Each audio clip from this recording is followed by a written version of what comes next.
What's up, everybody? Happy Friday, and there's a lot of new subscribers here. There's a lot of people coming to the channel. Welcome. Every now and then I do these YouTube lives when I don't have a chance to kind of record and do a proper edit and vlog episode. So yeah, here is what I want to talk about today. The Kardashian family. There was a recent headline, I think it was just yesterday, in which Khloe Kardashian was at the DMV, and she had brought her own lighting equipment and her own crew.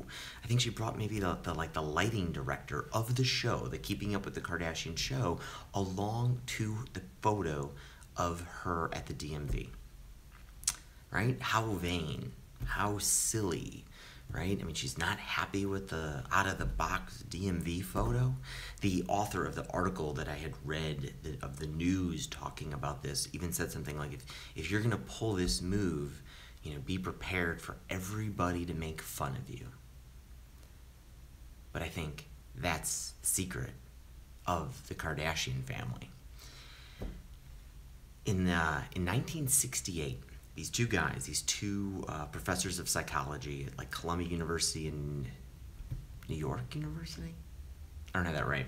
Anyway, these two guys, they come up with this really interesting experiment where they put a person in a room and they start filling it with smoke. And the person in the room, they're filling out this questionnaire. They think they're there for something else, right, to fill in this survey. But all of a sudden, smoke starts filling the room, like an uncomfortable amount of smoke.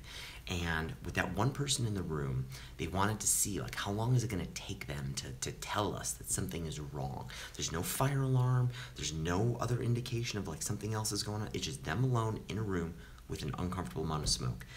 About 75% of the people in that experiment reported the smoke. That's big. I mean, I think it's a little weird that not 100% report the smoke, but I think you're going to find out why in a bit. So they come up with another experiment. This time, they stick that one person in the room, a new person, a new test subject, with two other people, so a group of three. And now this time, the other two people that were stuck in the room with the test subject are in on it. They are taught or told, they're instructed not to say anything about the smoke coming in the room. They're just going to play it, they're not going to react. This time, only 10%, 75% to 10% of the test subjects report the smoke. Right? Having those other two people in the room not doing anything makes these test subjects refuse to say anything. That's crazy. But I think it gets even crazier. So you could say, well, if this is, social proof in action, it's weird that these two people were told not to say anything, and that's the reason, right? Okay. These experimenters come up with a third test condition. They get a bunch of new test subjects. This time, though, they put three people in the room, and they don't tell anyone what's going on. So all three people are naive to what's going on, and they run this experiment again.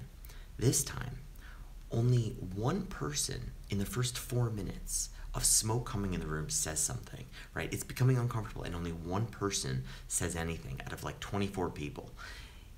At the end of the experiments concluded, only 3 people total say anything at all about the smoke. Again, this is like, 10% of the participants do anything about the smoke. But again, this time, it's no one is, being paid to just sit there and sit on their hands. People are just afraid of saying stuff in front of other people. And they're embarrassed. They don't want to be the first ones to say anything.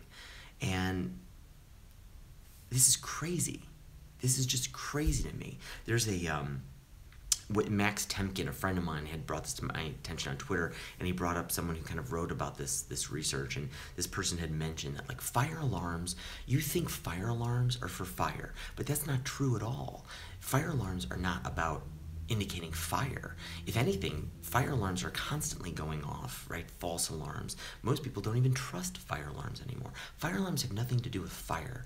Fire alarms are a mechanism to let you in on kind of like the social, you've got like the social proof you need now to act on fire, right? Because a fire alarm is going off, you're pretty sure now everybody can hear the fire alarm, and you can be a little bit more certain. You won't be embarrassed to be the first one out the door when you see smoke. That's what a fire alarm does. It gives you the ability to not lose face in a possible emergency situation. This is crazy.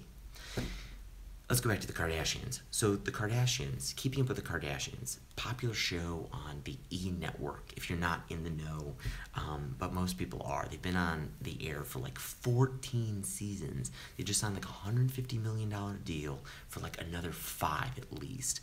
The Kardashians are super successful. Even the youngest, who was a young kid when the show started, the youngest has got like a cosmetic business that's, I think she made about $40 million last year. The cosmetic business is now projected to be about $1 billion business in 5 years. She'll be 25. So this show has catapulted their careers. But I think the most interesting aspect of this show to me is if you watch it, and I suggest you do watch it, it's a very interesting show. If you watch it, this show doesn't paint the Kardashian family as being these like super brilliant people that have these insanely enviable lives. Instead, a lot of these episodes show these people in not the greatest situations. You see the arguments, you see the jealousy, you see the moments where they're acting really dumb, and you see their neuroses, and it's crazy. This isn't the best way you would want to show yourself, to air yourself. I mean, I know I film these YouTube episodes. I'm constantly editing out stuff where, I'm not happy with the way I look, and I look stupid doing this, and it's constantly on you. But the Kardashians, they don't care. They do it anyway. Khloe even says something like, we don't film these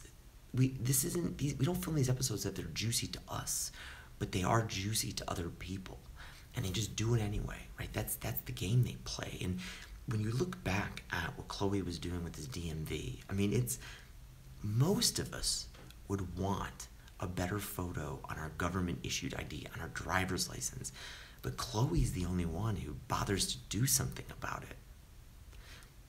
I think the biggest secret to the Kardashian success, why the show is so successful, why they're so successful, they're the only ones who report the smoke.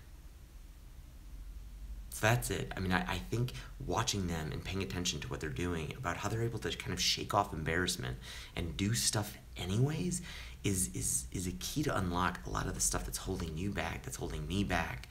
Just being not afraid about being embarrassed amongst the people that are watching us in public. It's something I take to heart when I film this vlog. I'm trying to get a lot better about filming this stuff in public and just not caring what all these other people think.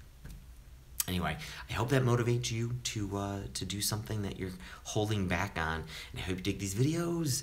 That thumbs up. Yep, if you're hovering over it, please click it. If you're new here, please subscribe. I upload a new video every single day, and I would love it if you subscribe, because I will be here tomorrow. I'll see you tomorrow. Enjoy the weekend, everybody. Yeah, let me know. Avoid the chat, because I'm going to lose all that chat, but let me know in the comments. Anything else you want me to talk about? Any questions you have that you want me to answer in a future episode, and I will do it. And I will see you all tomorrow. Bye, everybody.